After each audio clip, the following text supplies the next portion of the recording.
Give me a second, I need to get into it.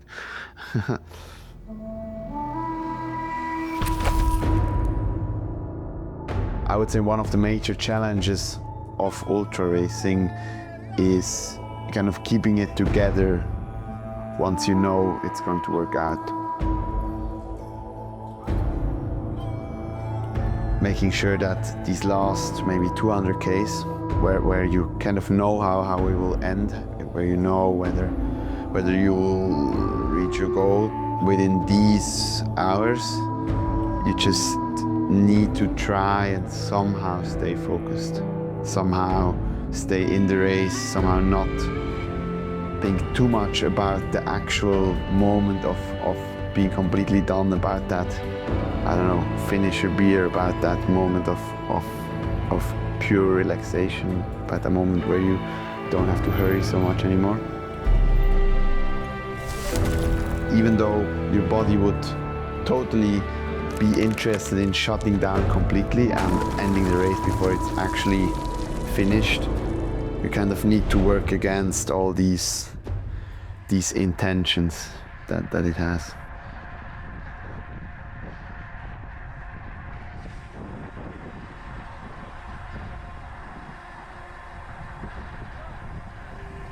Silk Road was never going to be about physical aspects only. I kind of knew I wasn't going to need like absolute peak form. It was also more about mental aspects. I really didn't arrive in Kyrgyzstan yet. I don't really feel good here. I don't know why. Just is what it is. And I also made sure that I kind of was hungry again to race, which was also way more difficult than the physical aspect. But then again, how can you complain when you look at this? With winning Tour Divide, my whole season already had a big highlight, so the pressure that I mainly put on by myself was also kind of gone. Then another aspect was that I was maybe also a bit too relaxed about the challenge of Silk Road Mountain Race. The thing is, I've always been quite scared about the race, but then, as in my opinion, Tour Divide is such a big mental challenge just because it's so incredibly long. I was actually quite relaxed about these 6 short days of racing through Kyrgyz mountains. Got quite a few issues. I'm not really able to find money. My card isn't working, which is shit. You start and then you will be done basically immediately after you started. Of course it is not the case. Of course it's still 6 to 7 days of heavy riding. And I think I suddenly noticed that around 2 weeks before I left, I noticed, hey, maybe you've been a bit too relaxed, and maybe you kind of need to get your head into this space again, where it's really ready to be alone for a week, to be kind of suffering for a week, for your body to be kind of suffering for a week. Yeah, that was actually quite a bit of a challenge when I left and also when I arrived. Setup, basically still the same. Top tube bag mainly consists out of stuff that I don't plan to use, so I need to talk to the camera. Here. So we're already 2 minutes late with the start. Basically the race has started. Well, now it starts. Ciao. Stuff in case I fall. So we're starting the race with a police escort through Osh. Tube, tools. Who are you? Oh, I'm the one behind you. Why did you chase you? Yeah. Zip ties.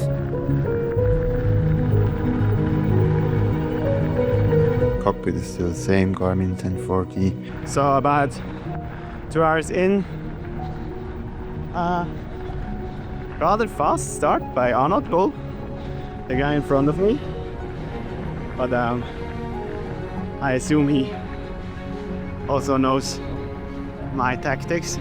Try bars. Probably knows he should not, or he doesn't want me to let go, he doesn't want to let me go at the beginning, which is fine, you don't mind. Then I have all my clothes down here. Rolling to the first major climb, which is after about 100k, yeah, 170 k's or 100, I don't know. Have to check afterwards. And then we'll climb for a few hours deep into the night. So you started at, I think, 600 meters, and at around 3 in the morning we're at 4,000 meters above sea level, which is quite incredible. Basically just anything that I will use on top, anything that I hope not to use, but in this case will use a bit lower. The view is great, but the visibility is bad. Oh shit. Woo. One-handed. And then saddlebag, which holds the sleeping bag. First evening in, first night in, first morning in. So we're at around, I don't know, 270 k's. Started at 6 yesterday. Now it's 9:30.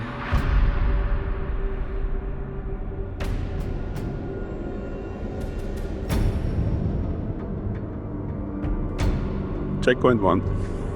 I'm bringing the big backpack, which carries my tracker, my bladder, and also a warm puffer jacket, and hopefully tons of food. Hopefully always tons of food. So often you stand somewhere in a valley, look around you, and you just feel incredibly tiny. Oh, and as there will be a 30k hike, They say 30k.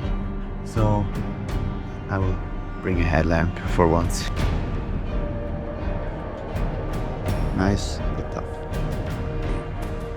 You have many situations where the scale of your surrounding becomes kind of scary. If you're up there alone, thunderstorm rolling in, and it's getting dark. What's going to be the case for today is a 30k hike bike off. I bought some tape in order to build a backpack for my bike. Let's see if that works. So follow one ahead. Back there. That's the Chinese border. Usually it's incredibly steep. Whew. And then we hike down. Just got my stamp at checkpoint 2. Kelsu Lake. Not really a lake at the moment. Just something. Kind of the good thing about Silk Road Mountain Race is that its reputation is quite extreme. So you kind of know what you're getting yourself into.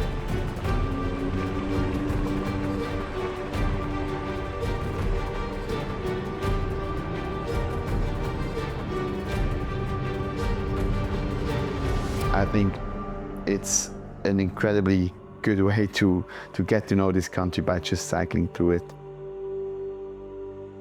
And then, yeah, cycling through these mountain valleys where nobody's, or almost nobody's actually living, except for a few farmers with a few sheep and horses and maybe cows.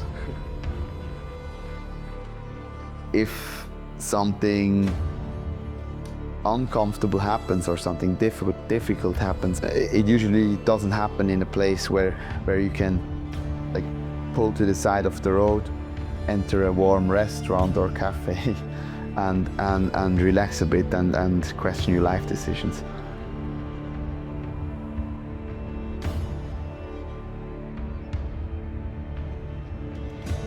It's somewhere up in the mountain, nobody cares, and if you want to get better, usually moving ahead is the best solution anyways.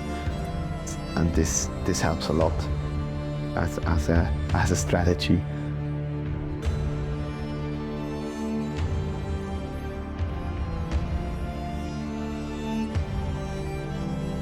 Climbing back up to the second last 4,000 meter peak. and then it goes down basically 70 k's to checkpoint 3. What a morning. Fuck, that was cold. The walking part of the race actually was, yeah, of course, it was kind of the talk of everybody. You could notice that the sole, which is normally completely stiff, just started to flex. Last hike bike, ow. And it's, I don't know, around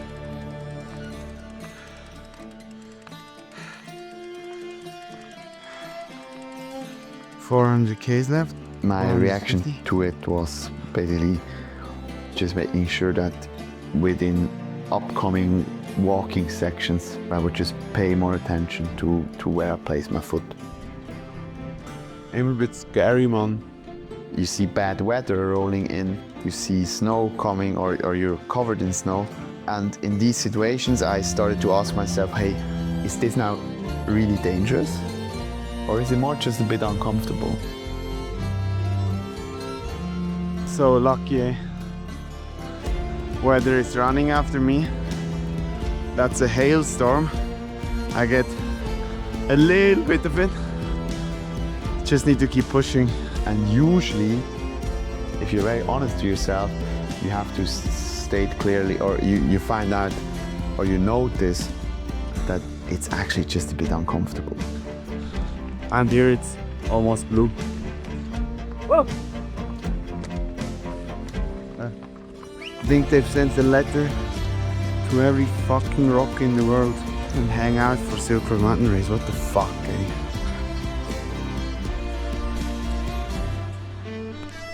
Bye bye, mountains.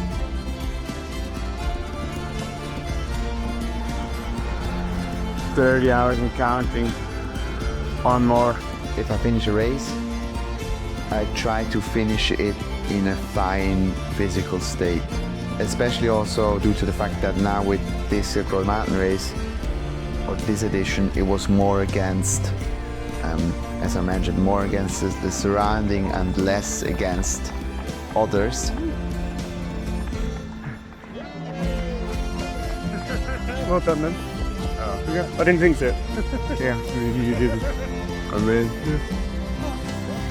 the fish.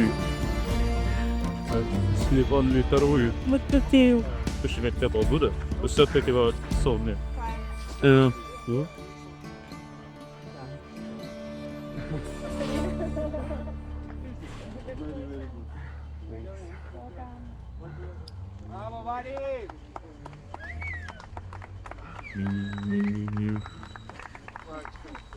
Didn't expect so many people.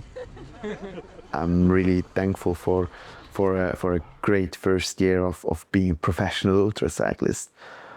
I do think there's currently absolutely no reason to slow down or stop. I'm super interested in continuing to chase this way, or my ideas that I have. So I guess that's what I should do and what I will do.